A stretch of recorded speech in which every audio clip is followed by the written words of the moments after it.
The night shift at Miami General's emergency room rarely offered moments of quiet. Eleanor Ellie Martinez had grown used to the symphony of beeping monitors, squeaking gurney wheels, and the soft moans of the suffering. 15 years as an ER nurse had taught her to find pockets of calm within the chaos. Tonight, however, as she rubbed sanitizer between her palms and fought the fatigue creeping up her spine, the chaos would come from an unexpected direction. "Nurse Martinez, phone call for you at the desk," called Janice, the night receptionist. Ellie frowned. No one called her at work except her son's school or her elderly mother. Neither boded well at 11:30 p.m. "This is Eleanor Martinez," she answered, bracing for bad news. "Miss Martinez, my name is Benjamin Reed with Reed & Associates Law Firm." The voice was crisp, professional. "I apologize for contacting you at work, but your home number goes straight to voicemail." Ellie's mind raced through overdue bills and payment plans. "I'm sorry, but I'm working. Whatever collection agency you're with." "I'm not with a collection agency, Miss Martinez. I'm calling regarding the estate of Manuel Martinez, your grandfather." The weight of those words caused her to grip the counter. There must be some mistake. "My grandfather died before I was born." "No, Miss Martinez. Your grandfather passed away last Tuesday. He lived quite privately, but his documentation is very clear. He has left you his vessel moored at Pelican Bay Marina, along with all contents aboard. It's called the Esperanza." Hope. The name struck her as painfully ironic. The rain-slick streets of Miami reflected stoplights like scattered rubies as Ellie drove home after her shift.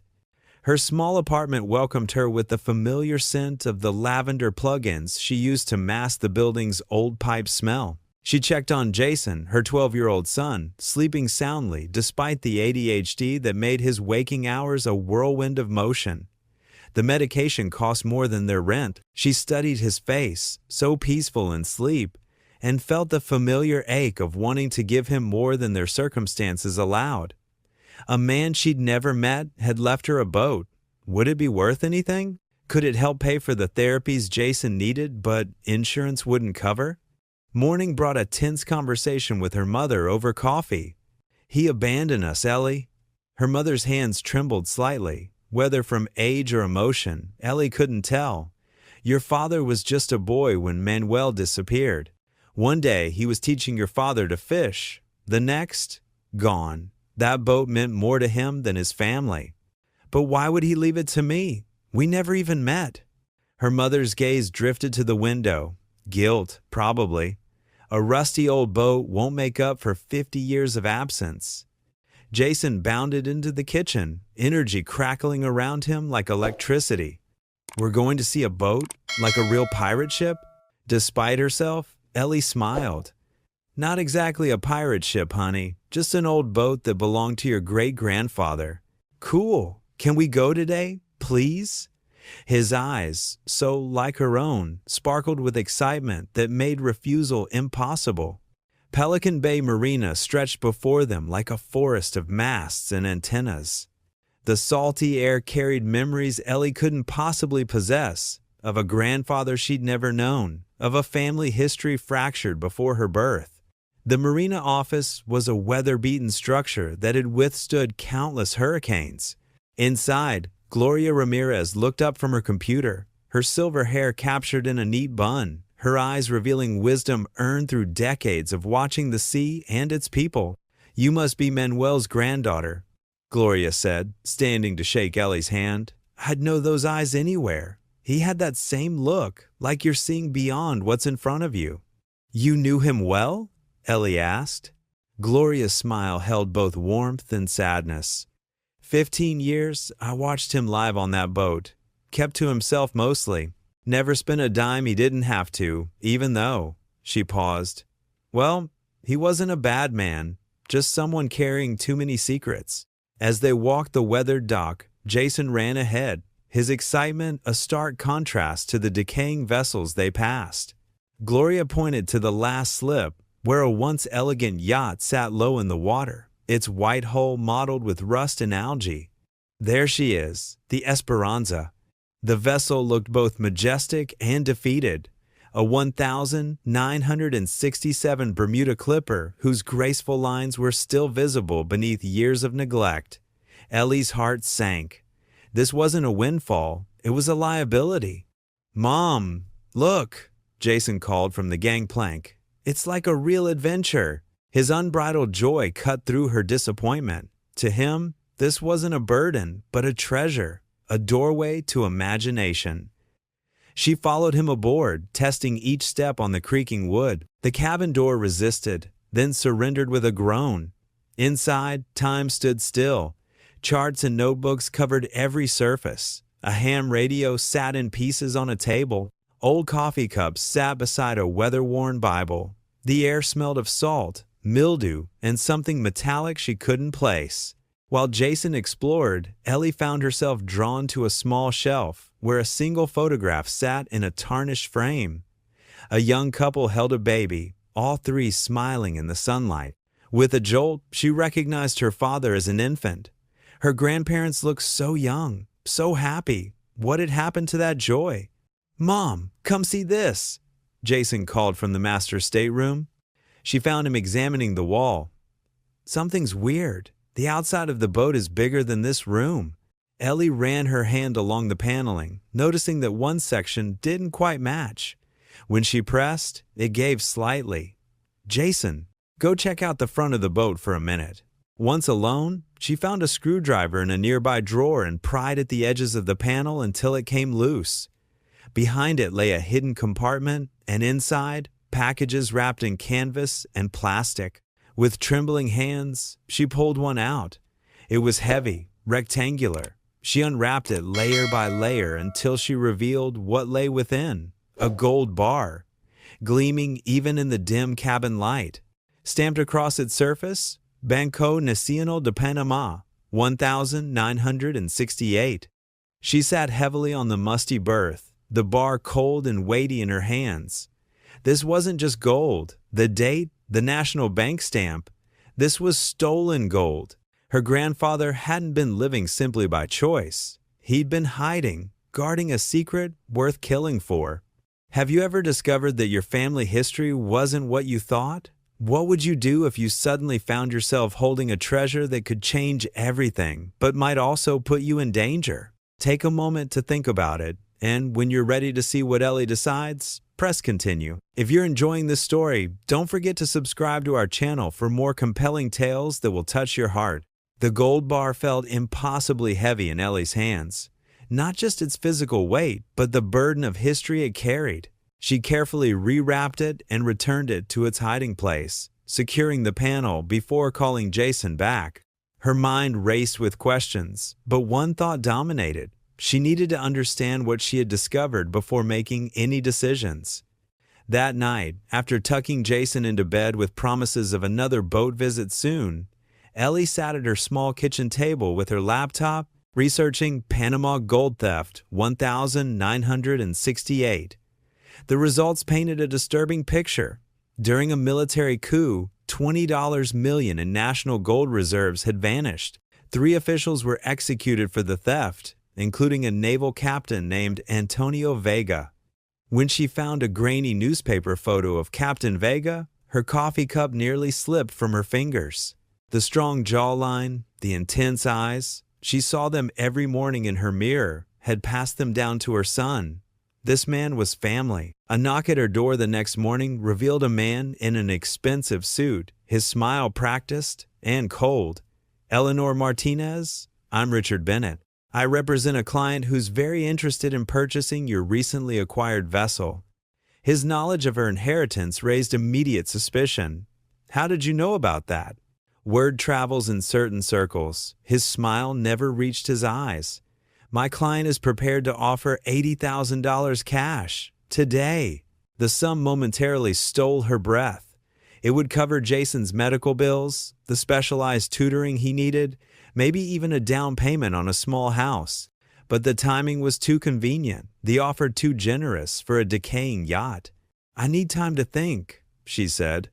"Of course." Bennett handed her a business card, but fair warning, boats like that are money pits. My offer won't stay open indefinitely. After he left, Ellie leaned against the door, her heart racing. They knew. Somehow, they knew about the gold.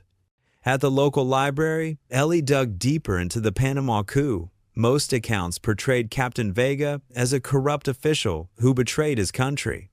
But buried in forum posts and obscure academic papers, she found whispers of another narrative, that Vega had discovered the plot to steal the gold and tried to prevent it, only to be framed when he interfered with powerful interests.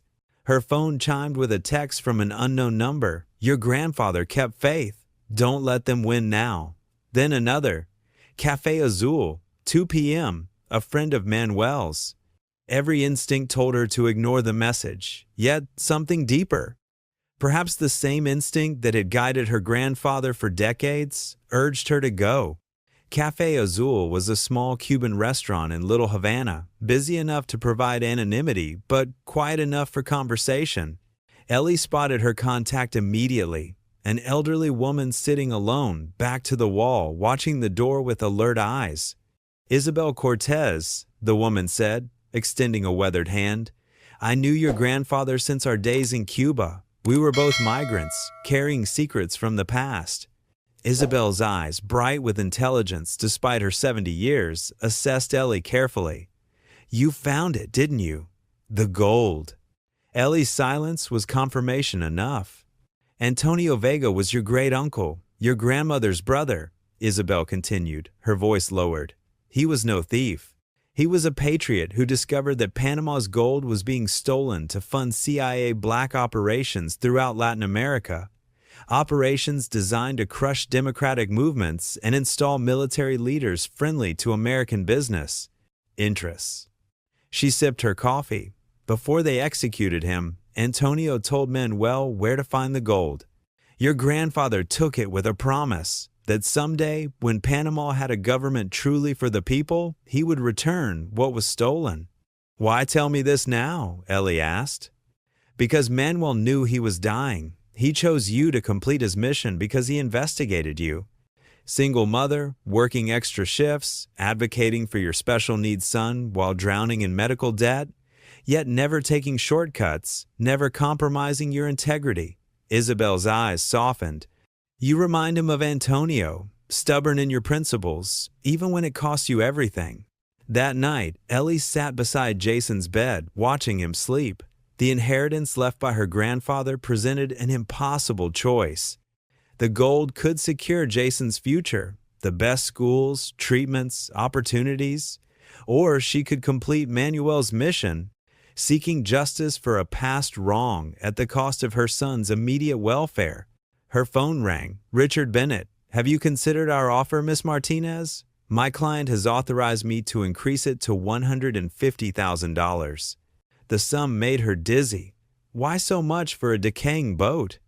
A pause. "Some things have value beyond appearances. Your grandfather understood that." "I still need time." Bennett's voice hardened. "You have a son to consider, don't you? With special needs? I understand. Schools can be dangerous places, Miss Martinez. Accidents happen." Ice flooded her veins. She ended the call and immediately dialed Isabel, who answered on the first ring. "They threatened Jason," Ellie whispered, tears threatening. "Bring him to this address," Isabel instructed. "My granddaughter Sophia teaches elementary school. Her home is secure, in a gated community. He'll be safe there while we plan." Sophia Cortez, a warm, confident woman in her early 40s, welcomed them with understanding that required no explanation. "My mother was 8 when we fled Panama after the coup," she told Ellie as they shared tea in her comfortable suburban home while Jason played video games with Sophia's teenage son. "Our family history was erased, rewritten by the victors. I understand what's at stake." The two women formed an immediate bond. As Jason settled into Sophia's guest room, they sat late into the night, planning how to protect both the boy and the secret legacy that had found its way to Ellie. "Sometimes we must choose between the easy path and the right one," Sophia said, her teacher's wisdom evident in her calm analysis of their options. Bennett arranged a meeting with his clients at an exclusive Miami club. Wearing a borrowed dress from Sophia and a recorder hidden in her purse, Ellie entered the lion's den. The Blackwood family awaited her. Catherine, the matriarch, elegant in her 70s. Her son Thomas, whose cold eyes assessed Ellie like merchandise. And Victoria, the 30-something granddaughter whose gaze held something Ellie couldn't quite identify. "Miss Martinez," Catherine began, "let's speak plainly. That gold has a complicated history. It was already earmarked for certain operations when your great-uncle interfered." "You mean democratic governments that needed overthrowing?" Ellie asked, her voice steadier than she felt. Thomas Blackwood's smile was reptilian. "The world isn't black and white, Miss Martinez. Those democratic governments were Soviet puppets. My father, Colonel James Blackwood, was helping secure American interests in a dangerous time. By stealing another country's gold reserves? By ensuring resources went where they were needed," Catherine corrected. Antonio Vega was naive. He thought one man could stand against history's tide. "He died for that belief," Ellie said quietly. "As will others if this ancient history resurfaces," Thomas interjected, leaning forward. "In business, we understand everyone has their price. What's yours, Miss Martinez? Your son needs considerable medical support, doesn't he? How unfortunate if your insurance were to experience complications." The threat hung in the air between them. Ellie felt a strange calm settle over her, the same calm that came in the ER's most chaotic moments. She stood, gathering her borrowed purse. "My family has already lost too much to your secrets. I have nothing left to lose." As she turned to leave, Victoria Blackwood caught her eye. "You're not alone in this," she whispered, so softly Ellie almost missed it. "I can help." Do you think Ellie should trust Victoria? And what choice would you make? Take the safe path or stand for justice, even at great personal risk? Pause for a moment to consider what you might do in her position. If this story has touched you so far, please leave a comment sharing what decision you would make if you were Ellie. Victoria Blackwood's message arrived the next morning. A bouquet of flowers delivered to Sophia's house, with a card reading only Museum of Contemporary Art, 10 a.m., Conservation Room. The message itself was a risk, revealing she knew where Ellie and Jason were staying. "It could be a trap," Isabel warned over the phone. "Or our only ally inside their circle," Sophia countered. "I'll keep Jason here. You go, but we'll have backup nearby." The museum was quiet on a Tuesday morning. Ellie found Victoria in the conservation room, watching a technician carefully restore an old painting. The symbolism wasn't lost on Ellie, recovering truth obscured by time.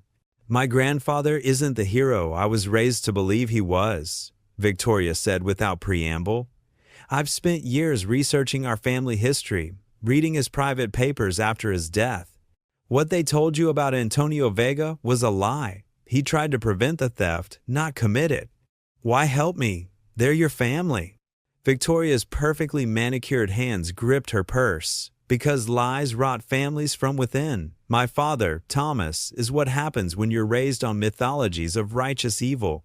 I want something different for my daughter." Together, they formed an unlikely alliance. Victoria provided internal documents and recordings proving the Blackwood family's ongoing connections to government black operations. Ellie connected with Carmen Rodriguez, an investigative journalist with the Miami Herald who specialized in historical injustices in Latin America. Sophia used her academic connections to find a legal team specializing in international asset repatriation. A multi-generational team of women took shape around Ellie. Isabel with her first-hand knowledge of history, Sophia with her protective instincts and community connections, Victoria with her insider access, and Carmen with her platform to speak truth to power. One evening, as the women gathered around Sophia's dining table reviewing documents, Jason wandered in, his ADHD medication wearing off as bedtime approached. "Mom, are we in trouble?" he asked, his perceptiveness catching Ellie off guard. She pulled him close. "No, honey, we're just trying to fix something that went wrong a long time ago." "Is that why we can't go home? Because of great-grandpa's boat?" Ellie exchanged glances with the other women before answering. "Sometimes, sweetheart, doing the right thing isn't easy. Remember how we talked about standing up to bullies, even when it's scary? Jason nodded solemnly. Well, there are grown-up bullies too, but you know what? They can't win if good people stand together. Is that why all these ladies are helping us? He asked, looking around the table. That's exactly why, Sophia said with a warm smile. That's why I'm proud of you, Mom, Jason said. You always do the right thing, even when it's hard. His simple faith brought tears to Ellie's eyes. In that moment, her decision crystallized. The gold wasn't hers to keep, regardless of how it might ease their struggles. It belonged to the people of Panama, and returning it was the only way to honor both her grandfather's sacrifice and the example she wanted to set for her son. Carmen's exposé broke on a Sunday. Blood Gold, a 50-year conspiracy, detailed the theft of Panama's national reserves, the framing of Antonio Vega, and the decades-long cover-up by American officials and the families who profited from Cold War interventions. It included documents provided by Victoria Blackwood, historical analysis from academic experts, and the recorded confession from the Blackwood family meeting. By dawn that morning, Ellie, Jason, Isabel, and Sophia were already on a chartered boat headed for the Bahamas, the first leg of a journey orchestrated by Victoria to keep them safe from retaliation. The gold moved in carefully planned stages. Over the course of a year, working through a network of trusted contacts, each bar was sold and the proceeds directed to the newly established Panama Historical Education Fund. The fund's mission, to teach young Panamanians the true history of their country, including the coup of 1968 and the role of those who resisted. Jason flourished during their year away, homeschooled by Sophia and taught history by Isabel. He learned Spanish, developed an interest in social justice, and gained a broader understanding of the world than any traditional classroom could have provided. Meanwhile, the Blackwood Empire began to crumble. Catherine suffered a stroke days after the story broke. Thomas faced federal investigation for corruption and money laundering charges unrelated to the gold but uncovered during the journalistic investigation. Declassified government documents confirmed Antonio Vega's innocence, transforming him from traitor to hero in historical accounts. The most profound healing, however, occurred within Ellie's own family. Her mother, initially skeptical of Manuel's redemption story, finally understood the impossible choice her father had faced. "I spent my life being angry at him," she admitted when they reunited. "But now I see he sacrificed his family for something larger than himself. I don't know if I could have made the same choice." 6 months after their return to Miami, the National History Museum of Panama unveiled a new exhibit, Antonio Vega, the Forgotten Hero. Ellie attended with Jason, Isabel, Sophia, and Victoria, their unlikely sisterhood intact despite the dangers they'd faced together. There, an elderly woman approached Ellie, moving slowly with a cane. "I'm Carmen Vega," she said, her eyes, so like Ellie's own, filling with tears. "Antonio's daughter, your cousin." The two women embraced, strangers and family all at once. "They told us my father was a traitor," Carmen said. "My mother died believing it. I grew up ashamed of our name. But now," she gestured to the exhibit, where school children gathered around a display about Antonio's courage. "Now they know the truth. My father was a hero." With a modest portion of the gold's proceeds, Ellie established a scholarship fund for children with special needs like Jason. She returned to nursing, but also began teaching Latin American history at the local community college, sharing the lesser-known stories of courage and sacrifice that textbooks often overlooked. 1 year after discovering the gold, Ellie and Jason stood on the dock at Pelican Bay Marina, watching as the Esperanza, now donated to the Miami Maritime Museum, was prepared for restoration. "What does Esperanza mean, Mom?" Jason asked, leaning against her side. "Hope, sweetheart," Ellie answered, placing an arm around his shoulders. "That's what your great-grandfather left us. Not gold, but hope that truth will always find its way to light." Sometimes, the most valuable legacy we inherit isn't material wealth, but the courage to stand for what's right and the wisdom to know when to choose truth over the easy path. What family legacy are you proud to pass on? Share in the comments below. And if this story touched your heart, please subscribe to our channel for more moving tales that celebrate the strength of the human spirit. Thank you for listening.